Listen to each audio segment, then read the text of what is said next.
नमो अर्हन्ताणं नमो सिद्धाणं नमो वार्याणं नमो अध्यायाणं नमो Lowe सव्यसाहुणं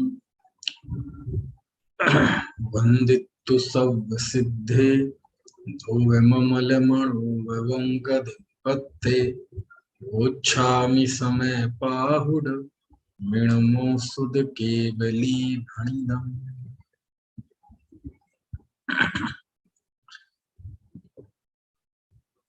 आचार्य अमृतचंद देव के मार्मिक संबोधन के बाद यानी 23 कलश के बाद अब हम आगे बढ़ते हैं। जब आचार्य ने झकझोरते हुए अप्रतिबुद्ध को संबोधन किया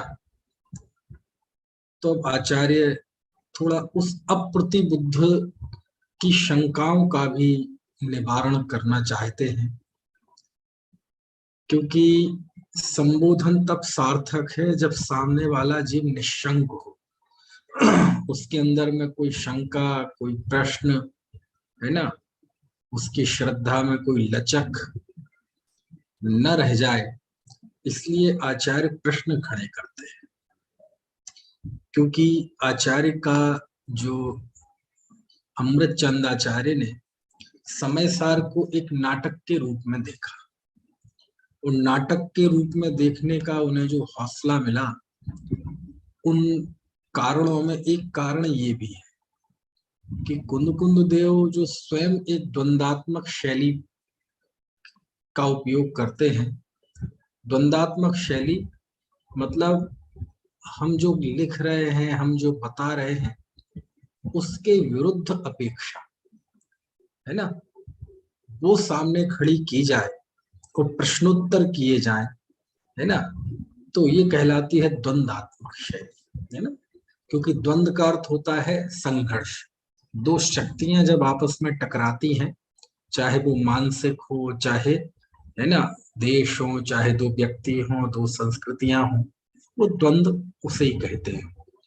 तो द्वंदात्मक शैली वही कहलाती है कि प्रतिपक्ष भी सामने रखा जाए, कि हम जो कह रहे हैं उससे विरुद्ध जो दूसरा पहलू है वो भी सामने लाया जाए और फिर दोनों के बीच का निराकरण किया जाए। तो कुंद देव चूंकि अप्रतिबुद्ध को झकझोर रहे थे, लेकिन झकझोरना तब सार्थक है जब सामने वाले के मन में कोई शंका ना रह जाए, है ना, निशंक हो तो सार्थकता है। इसलिए आचार्य देव 26वें इस गाथा में प्रश्न खड़ा करते हैं, है ना। अब वो प्रश्न क्या है, अब प्रतिबुद्ध की तरफ से प्रश्न खड़ा करते हैं कि जब आचार्य इतना झकझोरेंगे उसे और कहेंगे कि कहाँ तुम इन बद्ध पदार्थों को ये मैं हूं ऐसा मानते हो, जबकि सर्वज्ञ देव के ज्ञान में वह जीव नित्य ही उपयोग लक्षण वाला देखा गया है ना। तो तुम कैसे कह सकते हो कि ये पुद्गल द्रव्य मेरा है? हाँ, तुम कह सकते हो, यदि पुद्गल जीव हो जाए, जीव पुद्गल हो जाए, तो तुम ऐसा कह सकते हो कि ये मेरा है, लेकिन वस्तुतः ऐसा होता नहीं है। तो जब आचार्य ने ये बोध दिया तो फिर अब प्रतिबुद्ध कुछ प्रश्न करता है। क्या करता है? तो देखो गाथा 26वीं गाथा हम पढ़ते हैं। जदि जीवोण शरीरम तिथयराय संथुदी चेव सव्वाविहवदिमिच्छा तेण दु आदाहवदि देहो। क्या अर्थ हुआ? अथ आह अप्रतिबुद्ध। अप्रतिबुद्ध कहता है, क्या कहता है? देखो, यदि जीवो, यदि जीव न शरीरम, शरीर नहीं है, यदि जीवो न शरीरम, यदि जीव शरीर नहीं है, तिथय, तिथयर, तिथयर मतलब तीर्थंकर, और आर्य, आर्य मतलब आचार्य, ठीक है। तिथयर मतलब तीर्थंकर, और रा में आ की मात्रा जुड़ी है ना, तो वो बड़ा आ है, उसको अलग कर लो, विच्छेद कर लो, संधि विच्छेद। आर्य आचार्य। संथुदी, संथुदी मतलब संस्तुति। चेव, चा एव, क्या अर्थ हुआ? यदि जीव शरीर नहीं है तो तीर्थंकर और आचार्यों की स्तुति सब्बा, सभी, वी, भी, हवदी होती है मिच्छा, मिथ्या। क्या मतलब हुआ?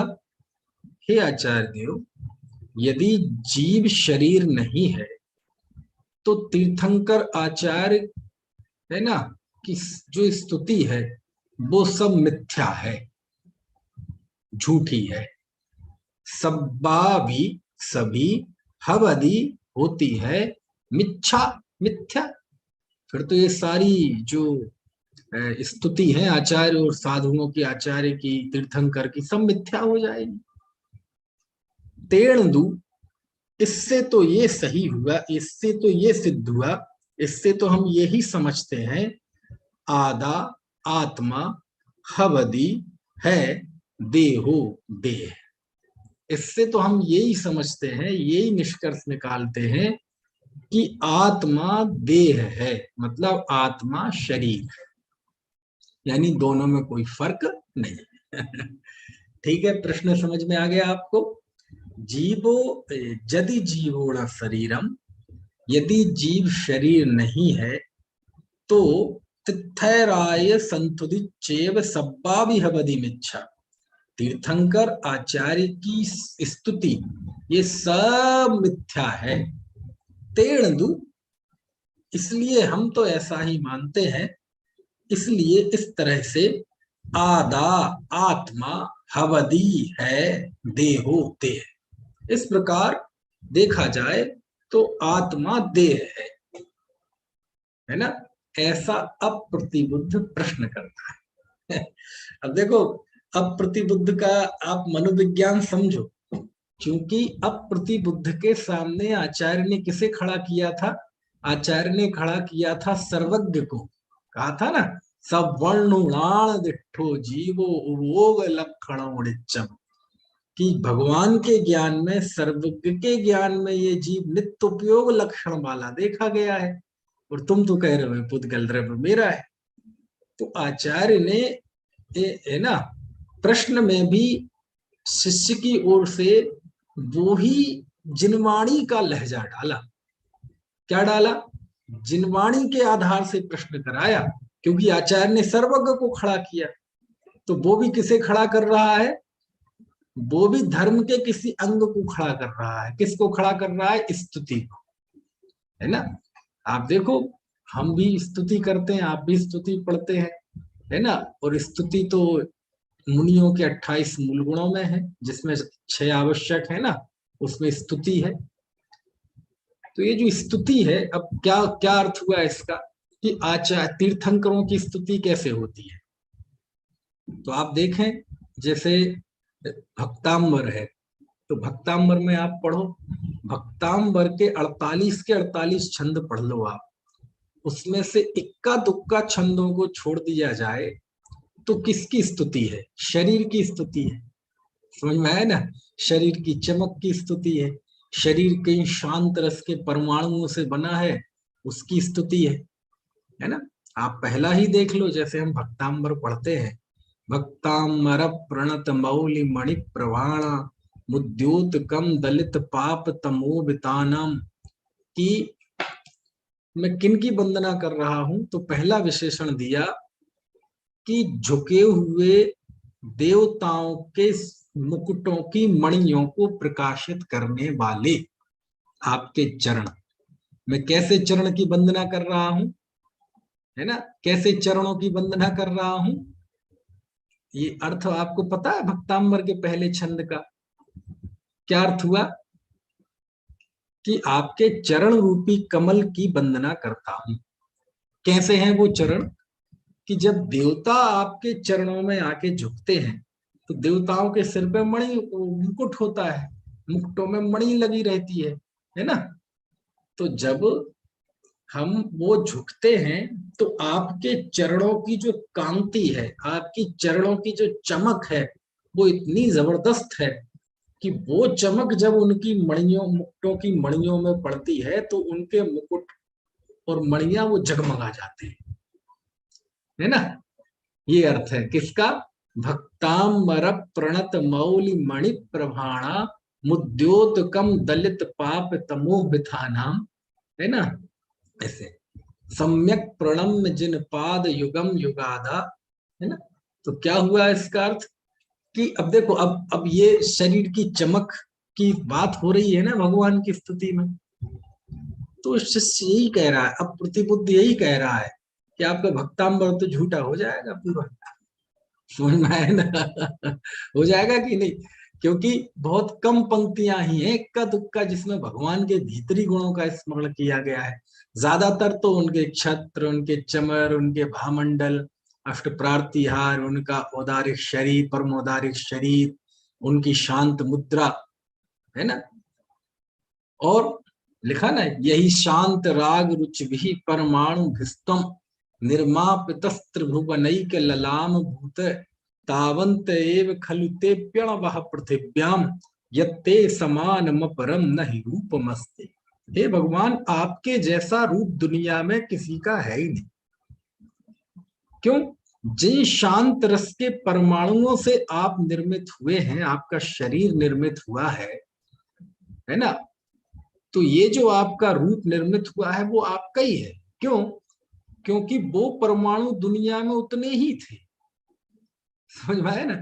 जिन परमाणुओं से आपका शरीर बना है वो परमाणु दुनिया में पृथ्वी पे उतने ही थे, दुनिया में उतने ही थे। क्यों? ऐसा क्यों है? क्योंकि ऐसा रूप किसी दूसरे का दिखाई नहीं देता। तो ये शिष्य कहता है कि ये सब स्तुति तो मिथ्या हो जाएगी, झूठी हो जाएगी। हो जाएगी कि नहीं हो जाएगी? है? अब आप देखो, हम जो स्तुति पढ़ते हैं, ये दिव्य ध्वनि का बखान करते हैं, दिव्य ध्वनि की प्रशंसा करते हैं, ये दिव्य ध्वनि भी उनका कोई आत्मीय गुण नहीं, ये तो उनके बाकी जो गुण हैं उनके अंतर्गत आता है दिव्य ध्वनि, है ना। वो चार अधर में विराजमान है, ये भी उनका शरीर आश्रित गुण है कि नहीं? तो कहते जितनी भी ये स्तुतियां हैं, यदि तीर्थंकर देव की लाखों पंक्तियों में स्तुतियां है तो कुछ एक पंक्तियां ही होंगी जो उनके भीतरी गुणों की होंगी, बाकी बाकी तो उनके पुण्य के वैभव की, शरीर की, दिव्य ध्वनि की, उनके समोषण की। अच्छा, आप बताओ, जब समोषण स्तुति पढ़ते हैं अथवा समोषण का वर्णन पढ़ते हैं तो काय का वर्णन आता है ना। भगवान के वैराग्य का, भगवान की वीतरागता का, सर्वज्ञता, उनके अनंत वीर्यपने का वर्णन आता है। क्या आएगा? समोषण में 12 कोट हैं, ये है वो है। समझ में आए ना? तो कहते ये सब, ये जो स्तुतियां ये तो मिथ्या हो जाएंगी। हो जाएंगी कि नहीं हो जाएंगी? ऐसा लिख रहे हैं। और चलो, और कोई होता तो बात अलग थी। हे आचार्य देव, आपने भी ऐसी स्तुति की है। कुंद देव की गाथा ऐसी है कि वो पढ़ते हैं ना एक दोहा, दो गोरे दो सांवरे दो हरियल दो लाल, यानी हमारे जो 24 तीर्थंकर हैं उनमें 2 गोरे हैं, 2 काले हैं, 2 हरे हैं, 2 लाल हैं, बाकी कंचन वर्ण है ना। कुंद देव की मूल गाथा है जिसमें वो भगवान के रंग को याद करके उनकी वंदना करते हैं। अष्टपहाड़ों में देखना, अब मुझे नंबर याद नहीं है, नहीं तो मैं आपको खोल के बताता। तो चलो, और कोई होता तो आप कुछ कह लेते, लेकिन ये तो आचार्य आप ही पकड़े गए। समझ में आए ना? आप ही कह रहे हैं, आप ही रंगों से भगवान की स्तुति कर रहे हैं, वंदना कर रहे हैं। तो हे आचार्य देव, आप स्वयं, आपकी जो तीर्थंकर स्तुति है ना, थोस्सामी, आपको पता है कुंद देव ने 10 भक्तियां लिखी है ना, उसमें तीर्थंकर भगवान की भी स्तुति है। तो कहने का असर, दूसरे आचार्य भी करते हैं, आप भी करते हैं, सभी स्तोत्रकार करते हैं, तो ये सारी जो स्तुतियां हैं ये झूठी हो जाएंगी, ऐसा प्रश्न कर रहे हैं। क्योंकि प्रश्नकार कोई छोटा मोटा व्यक्ति नहीं है। कुंद देव ने जब सर्वज्ञ को खड़ा किया कि सर्वज्ञ के ज्ञान में जीव को उपयोग लक्षण वाला देखा गया, तो अप्रतिबुद्ध भी कोई कम थोड़ी है। उसने भी ऐसा प्रश्न दाग दिया, बताओ आचार्य जवाब दो। आप कह सकते हो ये सारी स्तुतियों को मिथ्या है? अनंत के 46 गुणों में अनंत दर्शन, अनंत ज्ञान, अनंत सुख, अनंत वीर्य, इनको हटा दो तो 42 गुण शरीर आश्रित हैं। और वो 42 और 4 आत्माश्रित 46, इन सबको अरहंत के गुण कहते हैं। कहते कि नहीं, अरहंत के कितने गुण होते हैं? बोले 46। तो वो 42 मिला के कहे ना, शरीर आश्रित जो विशेषताएं हैं वो मिला के कही ना अरहंत के गुण, तो ये झूठी हो जाएगी बात सब। समझ में आया ना? ऐसे और हजारों स्तोत्र झूठे हो जाएंगे। भक्तांबर का तो इसलिए मैं दृष्टांत दे रहा हूं क्योंकि भक्तांबर सबका पड़ा हुआ है, सबकी जुबान पे रटा हुआ है, संस्कृत में, हिंदी में, है ना। हे भगवान, आपके शरीर की कांति का प्रकाश ऐसा होता है ना। पद्म पुराण आया, पद्म पुराण में जब विपुलाचल पर भगवान महावीर का समोषण लगा हुआ था, है ना, तो शाम का वक्त था, सूर्य डूब रहा था। तो रविशरण आचार्य उस समय भगवान की रूप की, भगवान के समोषण में विराजमान भगवान महावीर की सुंदरता का वर्णन करते हुए लिखते हैं कि सूर्य पश्चिम में डूब रहा है। वो मालूम क्यों डूब रहा है? वो शर्म से डूब रहा है। हे भगवान, आपका रूप इतना सुंदर है कि आपको देखकर सूर्य शर्म के मारे डूब रहा है।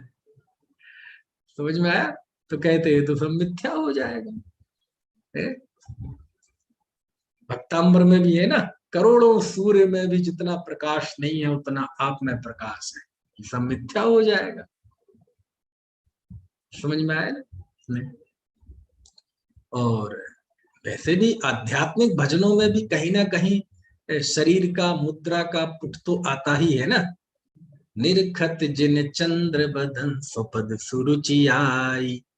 हे चंद्र प्रभु भगवान, हे जिनेन्द्र देव, आपकी मुद्रा को देखकर, भक्ति में भी हम ऐसा बोलते हैं, कैसी सुंदर जिन प्रतिमा है, कैसा सुंदर है जिन रूप, जिसे देख के सहज दिखता सबसे सुंदर आत्म स्वरूप, है ना। कहीं ना कहीं जिन प्रतिमा की सुंदरता की बात कही ना, तो मानो साक्षात समोषण में विराजमान भगवान है, उनकी स्तुति करोगे तो आप समोषण में भगवान की पूजा कर रहे हैं, है ना। चक्रवर्ती पूजा कर रहा है, तो किसकी कर रहा है? शरीर की ही तो कर रहा है ना, आत्मा तो दिखाई नहीं दे रहा ना। और शरीर की ही पूजा करके ये मानता है कि मैं भगवान की पूजा कर रहा हूं। तो बताओ भगवान, कुंद देव, अब ये सब तो झूठा हो जाएगा आपके हिसाब से। मतलब एक आपके हिसाब से सब स्तुतिकार झूठे हैं, ये स्तुतियां झूठी है ना। समोषण झूठा है, परमोदारिक शरीर झूठा है ना। ये सब अतिशय झूठे हैं। क्यों? क्योंकि आपके हिसाब से तो ये सब पुद्गल की अवस्था है, ये सब पुद्गल की पर्याय है, ये सब पुद्गल का साम्राज्य है, जीवन से भिन्न है। ऐसा प्रश्न है। समझ में आया ना? और ऐसी आचार्य, पहली स्तुति किसकी लिखी? तिथय राय, तीर्थंकर, और फिर लिखा आर्य। आर्य मतलब आचार्य, रमो आर्य आड़म बोलते ना।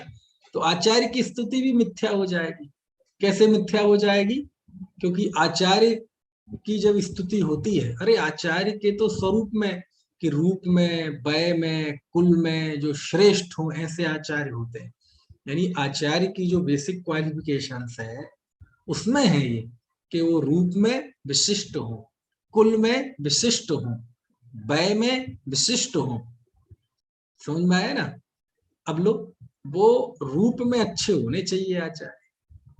अब ये क्या है? और उनकी स्तुति की जाए तो आप कहेंगे ये झूठ है बात।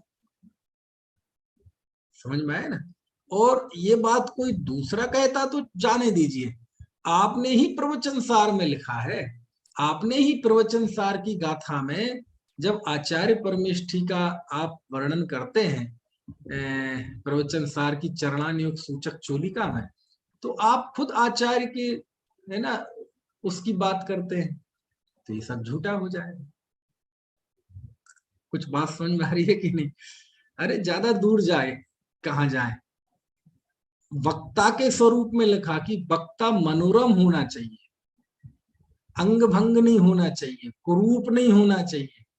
अब बताओ, ये सारी बातें शास्त्रों में आती है? प्राज्ञ प्राप्त समस्त शास्त्र विषय प्रव्यक्त लोक स्थिति प्रस्ताशा प्रतिभा परः प्रशंबान प्रागेव दृष्टोत्तरा, है ना। और क्या है, ये गुणभद्राचार्य का छंद सुना रहा हूं मैं आत्मानुशासन का, जिसमें उन्होंने वक्ता का स्वरूप लिखा, पर मनोहारी परा निंदया, ऐसा लिखा कि वक्ता मनोहारी होना चाहिए, कुरूप होगा तो वो वक्ता तो शोभा नहीं देती उसको, ऐसा लिखा है ना। तो कहने का आशय ये सारी बातें जो जिनागम में लिखी हैं आचार्य, तो ये झूठी हैं क्या? तो लिख रहे हैं, देखो, यदि जीवोड़ शरीरम तिथयरायर्यसंथुदी चेव सव्वाविहबदिमिच्छा तेण आदाहवदी देहो। बिल्कुल सिंपल प्रश्न है, बिल्कुल सपाट, समझ में आए ना। और किसके आधार पे है? शास्त्रों के आधार पे, आगम के आधार पे। ऐसी तो अज्ञानी प्रश्न करता है ना। इसी तरह के प्रश्न करता है कि आप कह रहे हैं साहब कि शरीर आत्मा नहीं है, कोई शरीर के हम करता नहीं है। लो, मुझे इच्छा हुई कि ये हाथ हिलाऊं और हिल गया, मुझे बोलने की इच्छा हो रहा है तो शरीर बोल रहा है, ये आवाज निकल रही है ना। हमें ये रुमाल उठाने की इच्छा हुई, लो उठ गया। हम मुंह पूछने की इच्छा हुई, लो पूछ लिया। और आप कह रहे हैं कि आत्मा शरीर का करता नहीं है।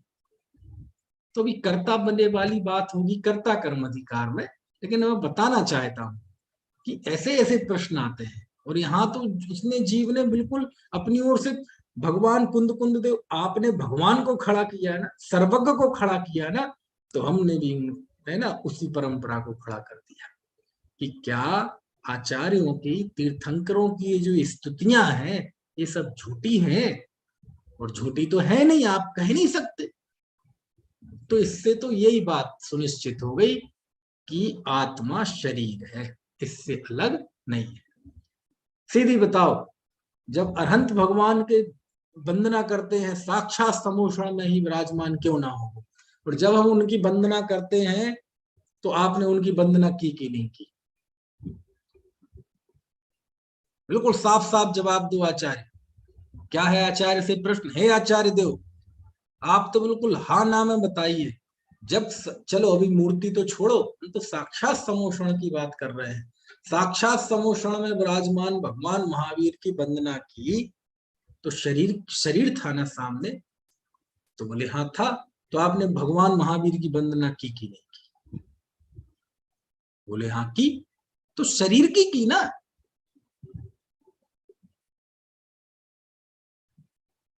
और शरीर की है, और आप कह रहे हैं भगवान महावीर की है, तो वही तो हम कह रहे हैं कि शरीर आत्मा दोनों एक है।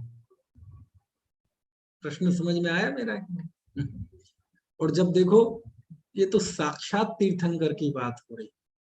अरे हमारे साथ तो और कितना व्यवहार है कि हम जिनेंद्र देव की मुद्रा को, मूर्ति को वंदना करके हम ये मानते हैं कि हमने भगवान की वंदना की।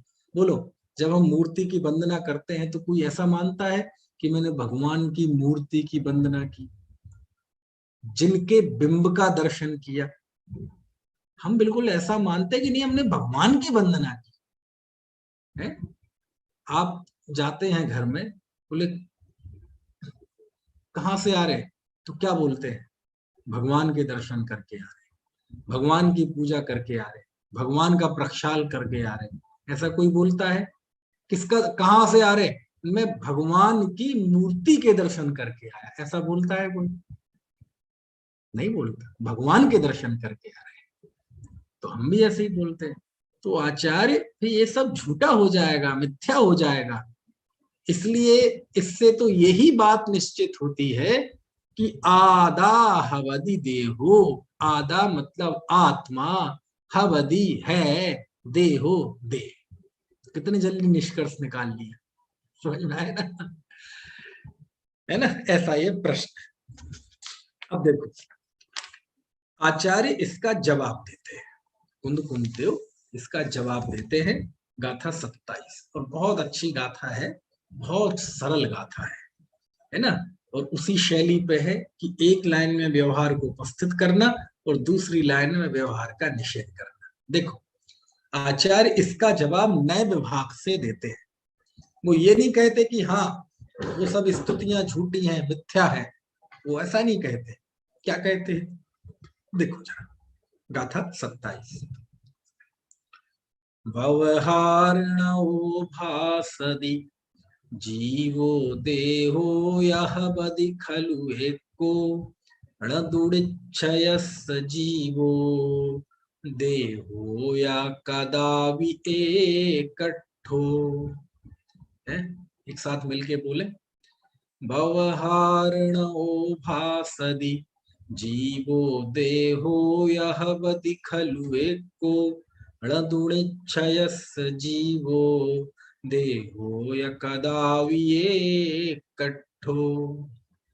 देखो जरा क्या लिखते हैं आचार्य, व्यवहार्णो भासदि, हो व्यवहार न कहता है, भासदि मतलब कहता है ना। जीवो देहो, जीव और देह या चा, जीवो देहो या जीव और देह, जीव और शरीर, हवदी है, एक को एक, खलु वास्तव में। क्या मतलब, वास्तव में व्यवहार ने कहता है कि जीव और शरीर दोनों एक है। ठीक है। ळदुडिच्छयस् जीवो न तु निश्चयस् जीवो देहो या कदापि एकट्ठो। क्या मतलब हुआ, है ना। तो लेकिन ध्यान रखो, ण नहीं, ऋच्छयस् निश्चय ने से, जीवो देहो जीव और देह, कदा कभी, वि भी एकट्ठो एकार्थ, मतलब लेकिन निश्चय न से जीव और देह कभी एक नहीं हो सकते, है ना। णदुडिच्छयस्य जीवो देहो या कदावि एकट्ठो, कदावि कभी भी, एकट्ठो एक अर्थ न नहीं हो सकते। कौन से नए से, निश्चय नए से ऐसा नहीं हो सकता, है ना। अब यहां से फिर से नए के प्रयोग प्रारंभ होते हैं। नए का एक प्रयोग 7वीं गाथा में आया था, है ना, जहां आचार्य ने कहा था कि व्यवहार का ऐसा उपदेश है कि ज्ञानी के ज्ञान है, दर्शन है, चारित्र है, निश्चय से ना ज्ञान है ना दर्शन है, चारित्र। एक लाइन व्यवहार की, दूसरी लाइन निश्चय की।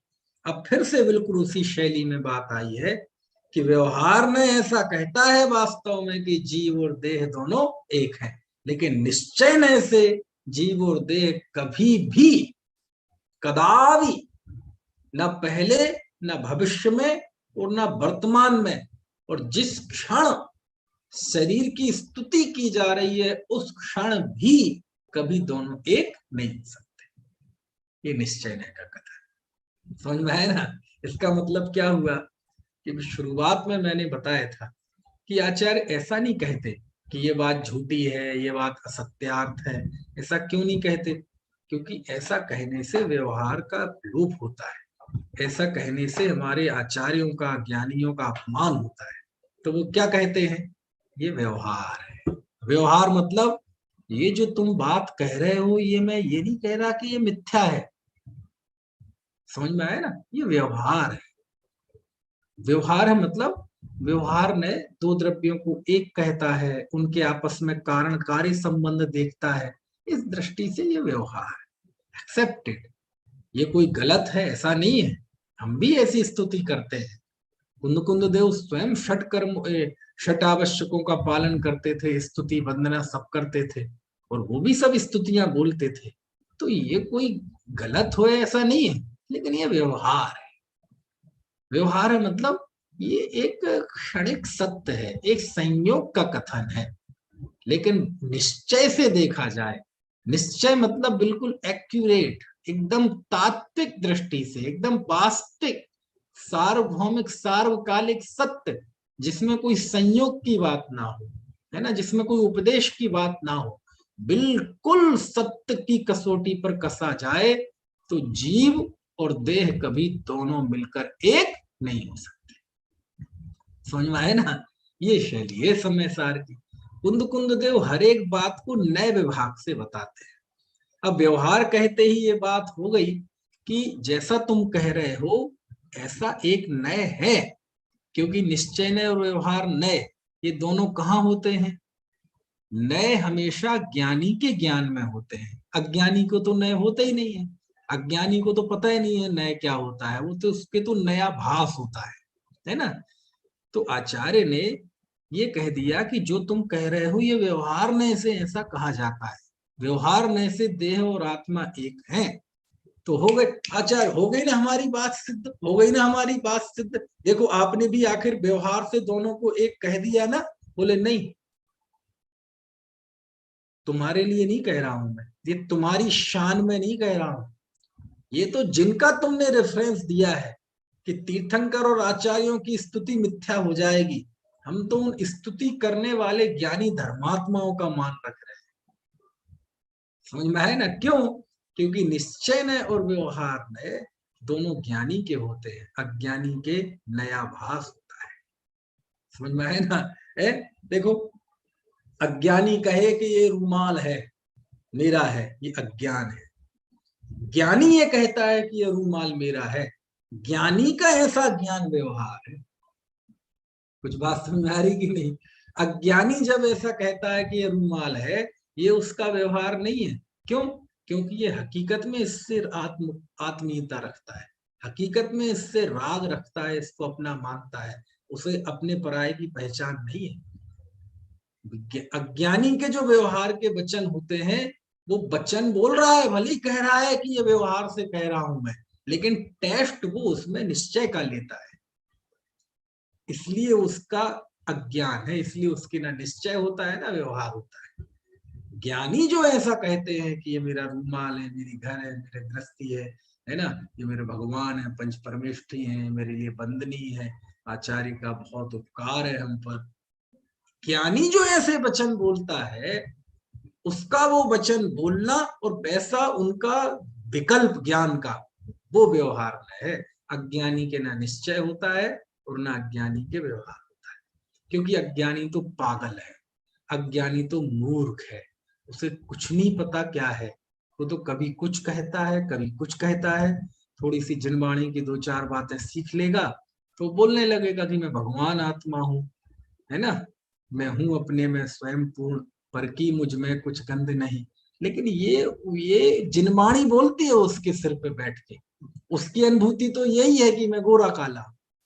इसलिए आचार्य देव उस अप्रतिबुद्ध का सम्मान नहीं कर रहे हैं, वो अप्रतिबुद्ध जिनका रेफरेंस दे रहा है उनकी शान में कोई कमी ना आए, उनके सम्मान में कोई कमी ना आए, इसलिए वो कहते हैं हाँ, देह और जीव व्यवहार से एक कहे जाते हैं, लेकिन निश्चय न से वो दोनों एक कभी नहीं हो सकते, आज नहीं कभी नहीं हो सकते।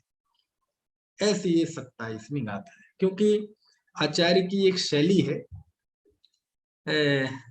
हम जब पाठशाला में पढ़ते थे तो पाठशाला में हमारी एक जो वो पढ़ाती थी दीदी, उन्होंने एक दोहा सिखाया था बहुत अच्छा, काने से काना कहो तुरतई जय है टूट, धीरे धीरे पूछ लो कैसे गई थी फूट। समझ में तो नहीं आया? जैसे कोई काना व्यक्ति है और उस काने व्यक्ति से आप कहोगे तू काना, तो वो गुस्से में आ जाएगा, एकदम हमलावर हो जाएगा, हो सकता है आप पे कुछ अटैक भी कर दे। काने से काना कहो तुरतई जय है टूट, तो उपाय क्या है धीरे धीरे पूछ लो कैसे गई थी फूट।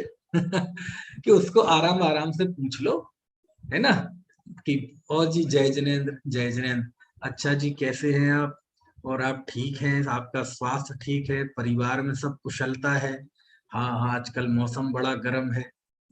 और फिर आपसे उसे आत्मीयता से आप पूछें कि एक प्रश्न मैं आपसे पूछना चाहता हूँ, बुरा मत मानिएगा, बस आपसे बात करके थोड़ा अच्छा लगा, तो मैंने कहा चलो आपसे कुछ बात करते हैं। और आपका मैं एक बात पूछना चाहता हूँ। बोले क्या?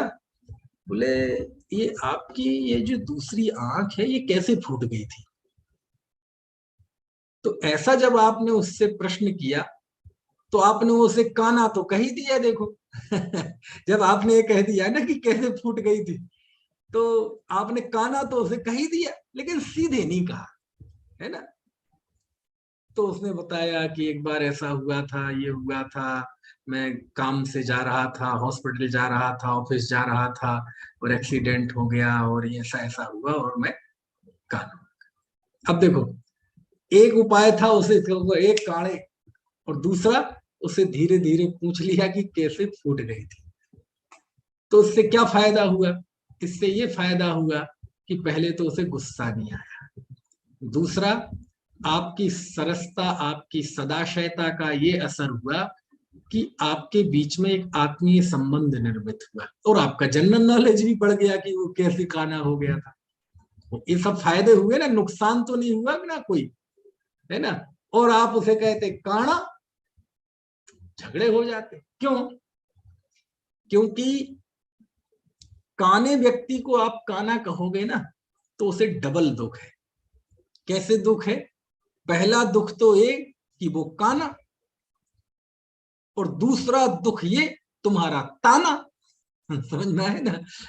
एक, दोनों आंखें जिसकी हैं उसको आप काना कहो तो शायद उसे बुरा ना लगे उतना। दोनों आंखें जिसकी नहीं है, अंधा है, आप उसको काना कहो तो शायद उसे बुरा ना लगे। उसे तो अच्छा ही है ना, अभी तो दोनों ही गई हैं, कम से कम तू एक तो कह रहा है साहब। है ना। लेकिन आप काने को काना कहेंगे तो उसे बहुत कष्ट होता है। क्यों? एक तो कानेपन का कष्ट, और ये तुम्हारा टोंट, ये तुम्हारा व्यंग, ये तुम्हारा ताना, है ना। तो इसी बात को उन्होंने लिखा, काने से काना कहो तुरत ही जय है टूट, धीरे धीरे पूछ लो कैसे गई थी फूट। कुंद कुंद आचार्य ये नहीं कहते कि ये झूठा है, ये नहीं कहते कि ये मिथ्या है, वो क्या कहते हैं? ये व्यवहार है। क्या है ये व्यवहार है। इस व्यवहार करने से, कहने से क्या फायदा हुआ? व्यवहार कहने से एक फायदा ये हुआ, पूर्वाचार्यों का, ज्ञानियों का, धर्मात्माओं का सम्मान बना रहा, और ये कह के ये व्यवहार है परमार्थ नहीं, ऐसा कह के परमार्थ की संभावना भी पूरी तरह से उन्होंने जिंदा रखी। ये कला होती है, नए विभाग इसी का नाम है। क्यों? नए विभाग को छोड़कर बात करोगे तो झगड़ा होगा ही, और नए विभाग जब खड़ा होता है तो झगड़े खत्म होते हैं। तो कहते वो सही है, वो जो आचार्यों की, जो तीर्थंकरों की स्तुतियां हैं वो झूठी नहीं है ना। जबान को संभाल के बोलो। तुम कह रहे हो कि तीर्थंकर और आचार्यों की स्तुतियां झूठी हो जाएंगी, खबरदार, वो झूठी नहीं हो सकती, वो झूठी नहीं है। क्यों? व्यवहार से देह और आत्मा एक है, और ये स्तुति, वंदना, ये सब व्यवहार में का कार्य है, और व्यवहार व्यवहार में ये चलता है। लेकिन भाई, मैंने पांचवी गाथा में एक प्रण लिया है कि मैं तुम्हें एकत्व विभक्त भगवान आत्मा दिखाऊंगा, उसका अनुभव कराऊंगा। मेरा उद्देश्य समय सार लिखने के पीछे आत्मा दिखाना है, हमें कोई व्यवहार उपस्थित नहीं करना। हर व्यक्ति को व्यवहार के इतने गहरे संस्कार हैं, इतने घने संस्कार हैं कि व्यवहार के लिए ऐसे किसी ट्रेनिंग की जरूरत नहीं है, किसी प्रशिक्षण की जरूरत नहीं है, किसी अभ्यास की जरूरत नहीं है। अभ्यास की जरूरत, प्रशिक्षण की जरूरत तो, चोट करने की जरूरत तो आत्मा के लिए। मैं पूछता हूं, आप मनुष्य हैं, ये किसको समझाने की जरूरत है? बिना किसी के सिखाए, बिना किसी ट्रेनिंग के जीव अपने आप ही मानता है। समझ में आया ना। रुपए पैसे मेरे हैं, ये सब अपने आप मानते हैं। तो आचार्य कहते हैं ये सब व्यवहार है। क्यों? अभ्यास की जरूरत तो परमार्थ के लिए है, प्रशिक्षण की जरूरत, शिक्षण की जरूरत, विचार की जरूरत तो परमार्थ के लिए, परमार्थ के लिए चोट करने की जरूरत है। इसलिए आचार्य कहते आई नो वेरी वेल, मैं जानता हूं आचार्यों की, तीर्थंकरों की स्तुति होती है, ज्ञानी करते हैं, अज्ञानी तो कुछ नहीं करता है ना। लेकिन वो व्यवहार है, क्यों? व्यवहार से देह और आत्मा दोनों एक हैं, लेकिन निश्चय से दोनों एक नहीं है। तो आचार्य एक बात बताओ ना, यही कहो ना कि व्यवहार से है, निश्चय से नहीं है। आप निषेध क्यों करते? आपने तो निषेध कर दिया। आपने तो ये कह दिया कि जो अबद्ध स्पष्ट अनन्य अविशेष असंयुक्त आत्मा को देखता है वो जिन शासन को देखता है। आपने तो सीधा कह दिया जो बद्ध पदार्थों को, ये मैं हूं, ये मेरे हैं, वो अप्रतिबुद्ध है। अज्ञानी ऐसा मानता है कि ये पदार्थ मेरे थे, भविष्य में मेरे होंगे, ये सब असत कल्पनाएं हैं, झूठी कल्पनाएं हैं। तो आपने तो सीधा कह दिया ना कि जो ये कहता है कि ये पुद्गल द्रव्य मेरा है वो अप्रतिबुद्ध है, अज्ञानी है, मूर्ख है। आप ये कह दो ना कि हाँ वो व्यवहार से सही है। कहते देखो सुनो खबरदार, अज्ञानी जो ये कहता है कि द्रव्य मेरा है, उसका ये कहना व्यवहार नहीं है, ये उसकी पर्याय मूर्ता है, ये उसकी बहरात्मपन है, ये उसकी अज्ञान दशा है। ज्ञानी ऐसा कहते हैं तो वो ज्ञानियों का ऐसा कहना व्यवहार है। ज्ञानी जब ऐसा कहते हैं प्रभु पतित पावन में अपावन चरण आयो शरण जी, ज्ञानी जब ऐसा कहते हैं ये रुपए पैसे धन जायदाद ये मेरा है, तो उस समय उनके अंदर में एक दिया ऐसा जल रहा है तत्व ज्ञान का, जिसमें हर क्षण ये बात ज्ञान में धारा प्रवाही चल रही है कि परमाणु मात्र भी मेरा नहीं है। अमेक को खलु शुद्धो दंसणाणमयी सदा रूपी। हे अज्ञानी, हे अप्रतिबुद्ध, जब तुम रुपए पैसे मकान धन जायदाद को अपना कहते हो तो क्या तुम्हारे अंदर ये दिया जलता है? क्या तुम्हारे अंदर ये अखंड ज्योति जलती है क्या? यदि जलती होती तो इतनी समझाने की जरूरत क्या पड़ती? तो जल नहीं रही है इसलिए तो ये समझाने की जरूरत पड़ रही है। इसलिए हमारे इस व्यवहार के वचन से तुम अपने अज्ञानता का पोषण करने को उतारू हो जाओ। तो आचार्य कहते ना ना, ये जो मैं व्यवहार कह के सम्मान कर रहा हूं, ये तुम्हारी पर्याय मूर्ता, तुम्हारी अज्ञानता का सम्मान नहीं कर रहा हूं, ज्ञानी धर्मात्माओं का सम्मान कर रहा हूं। तुम्हारा ये कहना कि ये सचित चित्त मिश्र बद्ध बद्ध पदार्थ मेरे हैं, ये तुम्हारा कहना और ये तुम्हारा मानना, ये निश्चय न तो है ही नहीं, ये व्यवहार न भी नहीं है, ये तुम्हारी मान्यता एकांततः मिथ्या है। कुछ बात समझ में आ रही है? ये इसलिए आचार्य ने नए विभाग खड़ा किया कि चूंकि तुमने सहारा लिया है ज्ञानी धर्मात्माओं का, हम उनके सम्मान के लिए कह रहे हैं कि ये व्यवहार का कथन है। यदि तुम उनके बीच में नहीं लाते और तुम केवल अपनी कथन की बात करते तो वहां तो कोई समझौता है ही नहीं। तुम्हारा ऐसा कहना एकांततः मिथ्या है। क्यों? क्योंकि उस क्षण तुम्हारे अंदर वो दिया नहीं जल रहा है जो ज्ञानी धर्मात्माओं के अंदर जलता है। समझ में आया ना? है ऐसी बात है। व्यवहारणो भासदी जीवो दो या हवदि खलु एक को ऋदुड़िच्छयस्य जीवो देहो या कदापि एकट्ठो। व्यवहार ने ऐसा कहता है कि देह और आत्मा एक है, लेकिन निश्चय ने से देह और आत्मा कभी भी एक नहीं हो सकते। समझ में आया ना? ऐसा है। क्या करें, ये व्यवहार का राग ऐसा पड़ा रहता है व्यक्ति के अंदर। अच्छा, व्यवहार का राग किसे होता है? व्यवहार का राग किसे होता है? व्यवहार का राग उससे होता है जिसके व्यवहार नहीं होता। क्या कहा? नहीं आया समझ में? फिर से, व्यवहार का राग किसे होता है? उसको होता है जिसके व्यवहार होते ही नहीं है।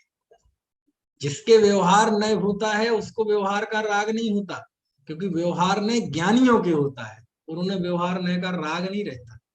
जो सुत्तो व्यवहारो सो जगई अपड़ो सकच्चे, जो जगदी व्यवहारो सो सुत्तो अपणो कच्चे। गाथा है ऐसी। मालूम क्या लिखते हैं कुंद कुंद देव?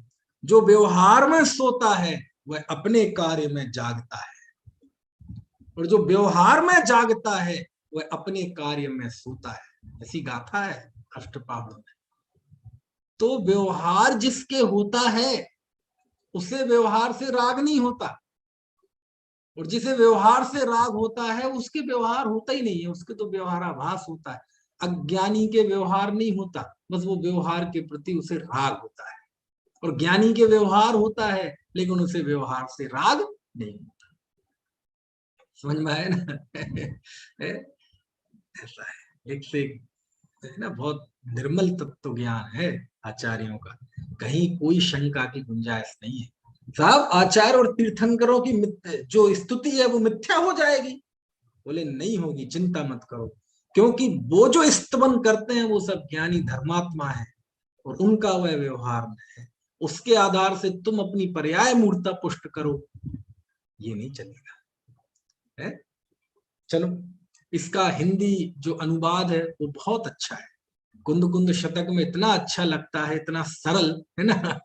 याद है, देह चेतन एक है, यह वचन है व्यवहार का, एक हो सकते नहीं, यह कथन है परमार्थ का। हम लोग 4 भाई हैं, मैं सबसे छोटा हूं, तो जो हमसे बड़े मतलब 3rd नंबर के, तीसरे नंबर के, वो तो पॉलिटिक्स वगैरह में है और भी दुनियादारी में काफी उलझे हुए हैं, लेकिन भीतर में मतलब इस तत्व ज्ञान की बड़ी कद्र है। और जब वो कुंद कुंद शतक चलता था तो बोले ज्यादा तो हमें समझ में नहीं आता, लेकिन जब ये गाथा आती है ना, ये गाथा, तो इतना आनंदित हो जाता हूँ, बोले मैं इतना, तो ये गाथा मुझे उनके ही नाम पे बहुत याद आती है कि हमारे भाई को बहुत पसंद है ना। है? बोले जब क्योंकि इतनी सरल है ना, बोले सर देह चेतन एक है, व्यवहार है, लेकिन परमार्थ से ये एक नहीं हो सकते। ऐसी बात को जब वो सुबह सुबह जब चलती थी घर में ये कुंद कुंद शतक और ये स्वर उठते थे, तो बोले हमारी तो नींद भाग जाती है, बस ये सुन के ऐसा लगता है कि बस दुनिया यहीं रुक जाए। देह चेतन एक है, यह वचन है व्यवहार का, एक हो सकते नहीं, यह कथन है परमार्थ का। आ गई जिनवाणी सारी, क्या चाहिए, यही तो है सारे जिनागम का सार। समझ में आया? व्यवहार है, परमार्थ नहीं है। तो फिर अज्ञानी का 50% तो ठीक हो गया ना भाई, देह और चेतन व्यवहार से है एक, और निश्चय से नहीं है, तो अज्ञानी जो मानता है तो 50% तो वो ठीक है ना। 50% तो ठीक है ना। अरे कहते हैं उसका जानना व्यवहार है कहाँ, ज्ञानियों के जानने को व्यवहार कहा है, अज्ञानी के व्यवहाराभास होता है, अज्ञानी के नय नहीं होता, नया भास होता है। क्यों? क्योंकि जब वो ऐसा बोलता है कि रुपए पैसे मेरे हैं, उस समय उसके अंदर वो दिया नहीं जलता, कौन सा, ये मैं नहीं हूं। यदि वो अंदर में दिया, अखंड धारा, अखंड ज्योति भीतर में स्थायी तौर पर विराजमान हो जाए, है ना, तो उसका कहना ये व्यवहार है। क्यों? क्योंकि वह ऐसा कहकर भीतर में हकीकत में लज्जित होता है। ज्ञानी धर्मात्मा जब पर को अपना व्यवहार से भी कहते हुए दिखाई देते हैं, तो हो सकता है उस समय उन्हें उत्साह हो, राग कार्य कर रहा हो, लेकिन हकीकत में वो उससे लज्जित होते हैं, शर्मिंदा होते हैं। समझ में आया है? लज्जा आती है, लज्जा आती है? कोई ज्ञानी धर्मात्मा है ना, 6 खंड की विभूति को भोग रहा है, सब कुछ है, राज्य दरबार चला रहा है, आदेश दे रहा है, ऐसा करो, मेरा आदेश है, मेरे आदेश पे अमल किया जाए, उत्साह, लेकिन भीतर में लज्जित हो रहा है, लज्जित। सब हमें तो दिखता नहीं, कहीं नहीं, तुम्हें नहीं दिखेगी वो लज्जा, वो लज्जित होता है, लज्जित। समझ में आ रही है बात की है? तो क्या करें जी? ज्ञानी धर्मात्मा राजपाट करते हुए भी, परिवार संभालते हुए भी ऐसे दिखाई तो देते नहीं बाहर से कहीं। वो लज्जा आपको समझ में नहीं आएगी। तो क्या करें जी उस लज्जा को समझने के लिए? स्वयं ज्ञानी हो जाओ तो ही समझ में आएगी वो लज्जा। हमारे पास कोई ऐसे दृष्टांत नहीं है, वैसे तो खूब दृष्टांत है, लेकिन बात फिर से वो इस अंत में आ जाएगी कि साहब समझ में नहीं आया। बनारसी दास का एक दृष्टांत सुना देते हैं। वैसे तो उन्होंने लाइन से कई सारे दृष्टांत दिए। एक दृष्टांत दिया उन्होंने बिल्ली का, है ना। बिल्ली उन्हीं दांतों से अपने बच्चे को भी पकड़ती है और बिल्ली उन्हीं दांतों से चूहे को पकड़ती है। दांत वही है, जबड़े वही है, बिल्ली वही है। फर्क क्या होता है? दिखेंगे तो दोनों ही मुंह से पकड़े हुए हैं, ऐसे लटकाए हुए हैं, चूहे को अथवा बिल्ली को, मतलब अपने बच्चे को। फर्क काय में होता है? पकड़ में फर्क होता है। इसलिए तुम ज्ञानी धर्मात्माओं की स्तुति के बहाने तुम अपने मिथ्या भाव का पोषण करते हो। आचार्य कुंद कुंद कहते हैं हमें बर्दाश्त नहीं है।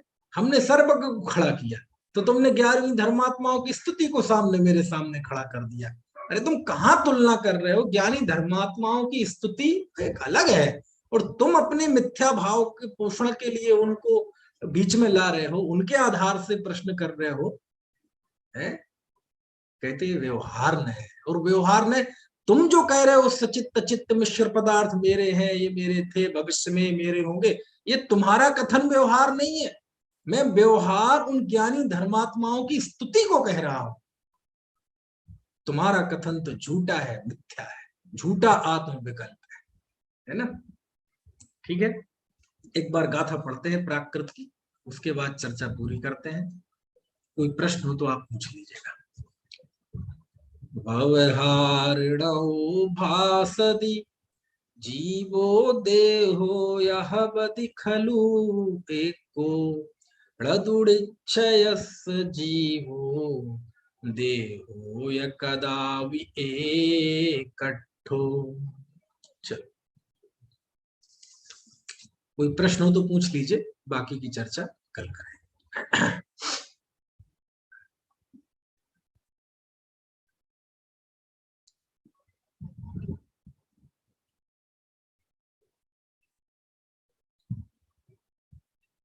चलिए जिनवाणी स्तुति करो। अच्छा हाँ बताइए। भाई साहब ये ज्ञानी निश्चय का टेस्ट कैसे लेता है? ज्ञानी बन जाओ और कोई उपाय, कोई उपाय नहीं है। मैं कितने ही दृष्टांत दे दूं, कितने ही समझा दूं, सालों प्रवचन करूं, लेकिन आप ज्ञानी हो जाए तो ही समझ में आएगा और नहीं आएगा।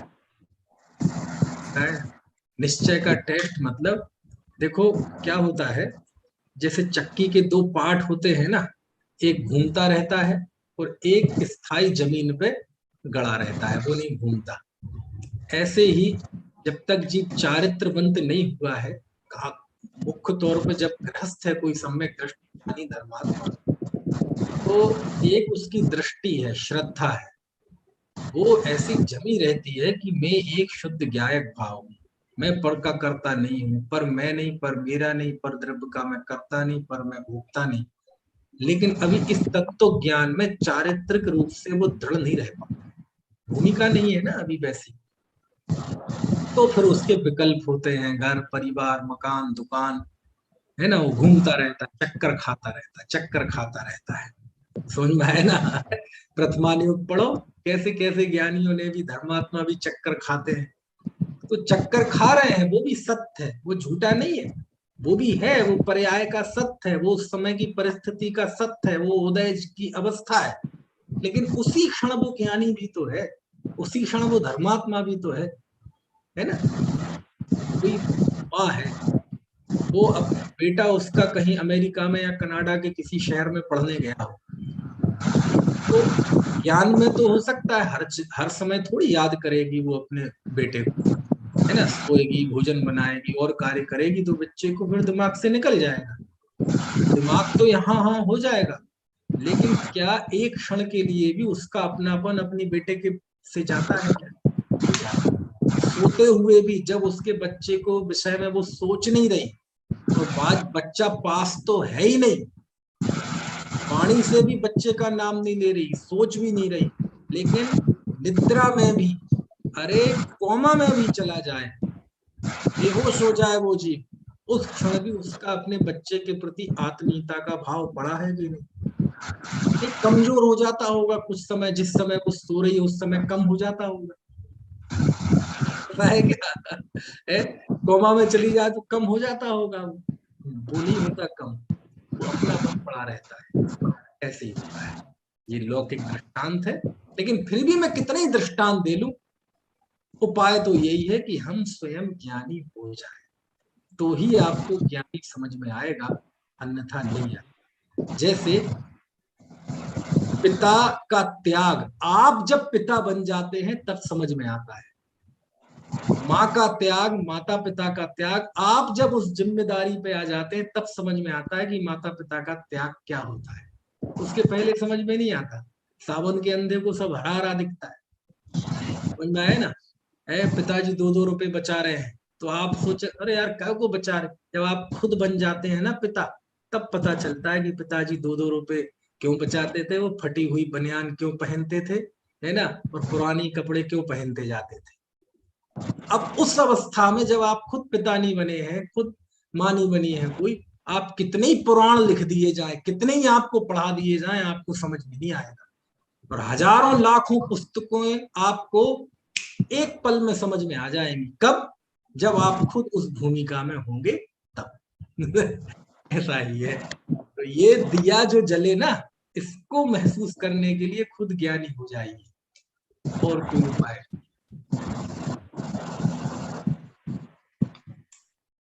ठीक है, समझ में आ गया?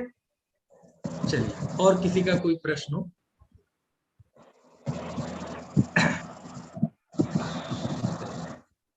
अनंत धर्मणस्तत्त्वं पश्यन्ति प्रत्यगात्मनः, अनेकान्तमयी मूर्तिर्नित्यमेव प्रकाशता।